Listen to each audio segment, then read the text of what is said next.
everyone. My name is Shani Jones. I am your resident certified sex coach, and thank you for joining me on Do You Know the New Knky?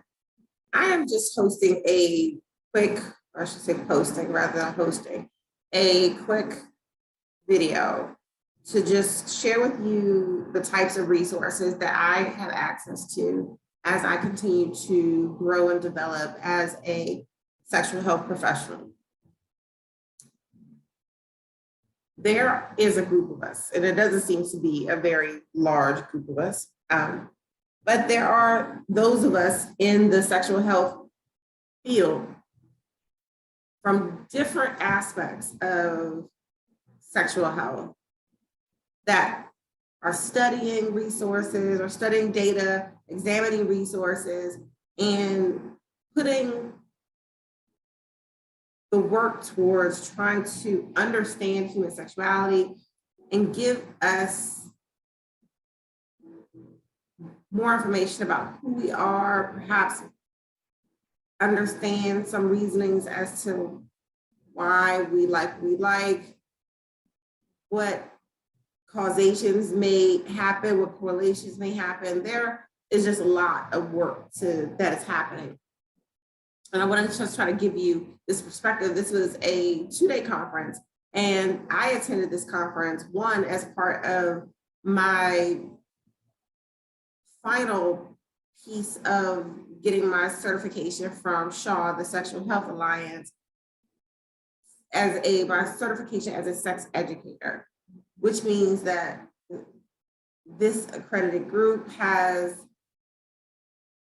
deemed it that I have met all of the necessary qualifications to be able to provide you this information. And as such, I feel that it is my my obligation to share with you the information that I receive. And you can leave it up to me to help decipher it and just introduce it to you.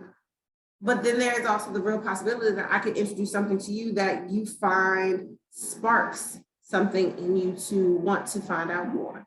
And the overall goal here with Do You Know the New Knky is really just trying to understand your unique sexuality.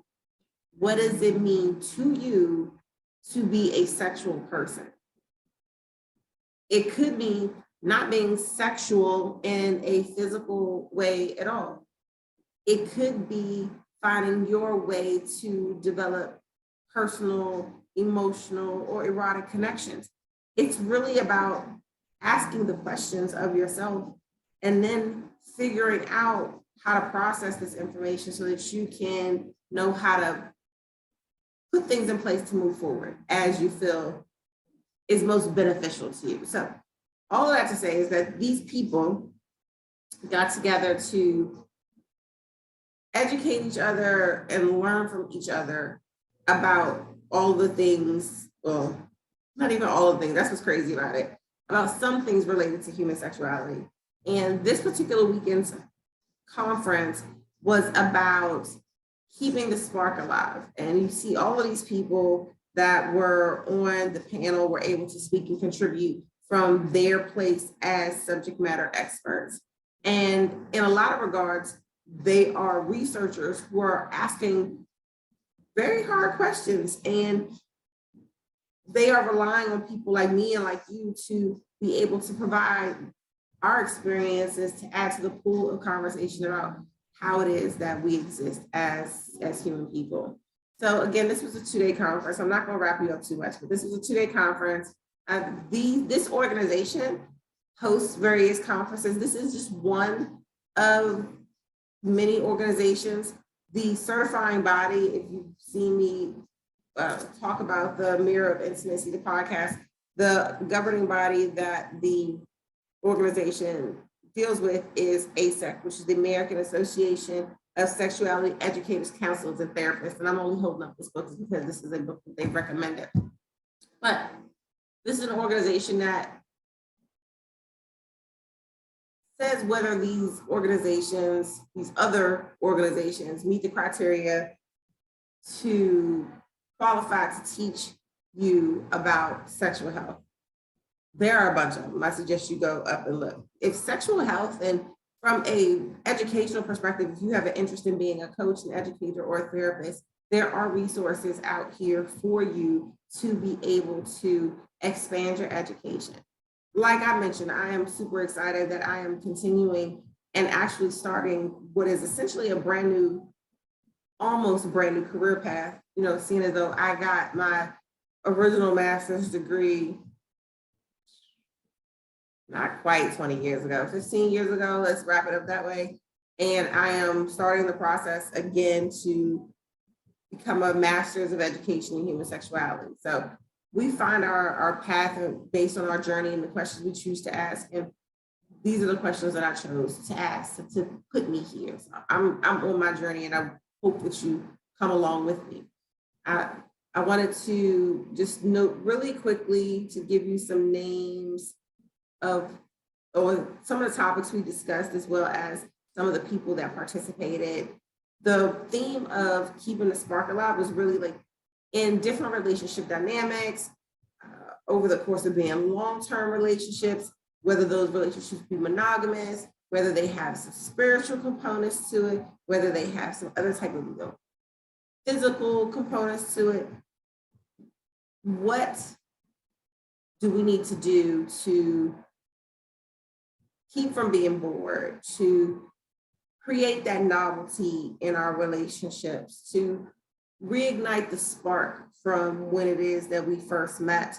Or better yet, how do we deal with, you know, spark when we've been quarantined together for almost 2 years, or we haven't been quarantined with each other for almost 2 years, and we don't get to see each other the way that we want to or need to, and we've had to find other ways to be intimate. So you can see for yourself, there is a long list, and they did a very good job of finding very competent people to speak on these issues. I will say that it is not the fault of SHA or anybody else, but I always get so disappointed when I don't see more people of color represented in these conversations.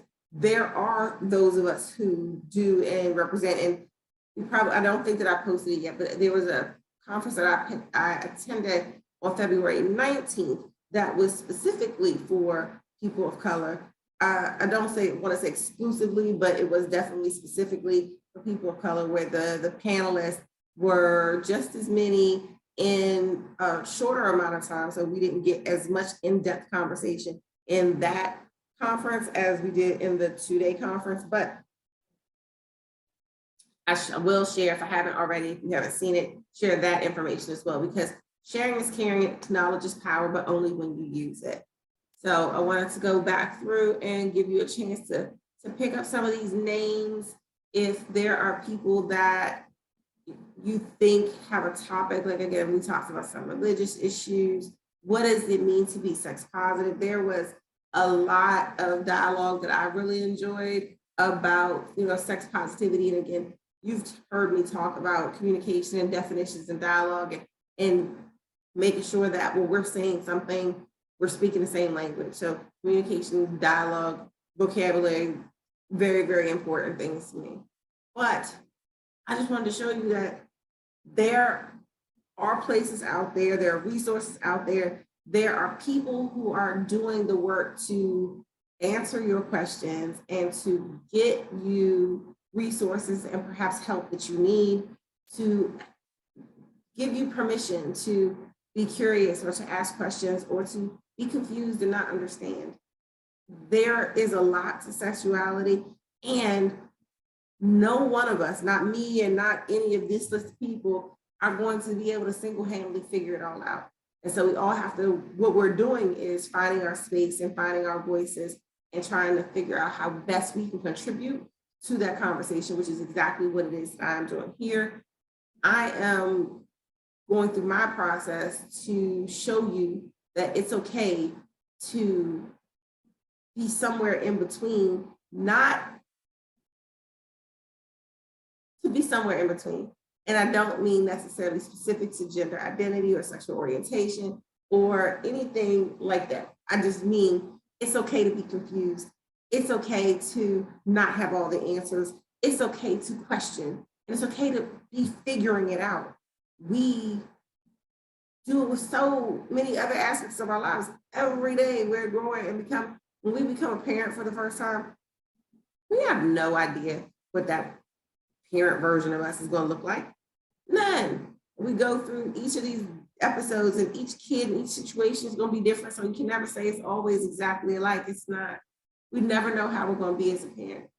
We never know how we're going to be, in a new role at work or all this stuff. So we can predict, but we just never know. So that is the same thing when we're talking about sex. We never know, and it's okay to not know. And I'm here to help you figure it out so that you can know the new Knky. All right. I'm Shani Jones. Thank you again for watching. Follow me across social media, like, comment, share, do all of those wonderful things. DOYOUKNKY@.com. That is the website, and I will talk to you again soon.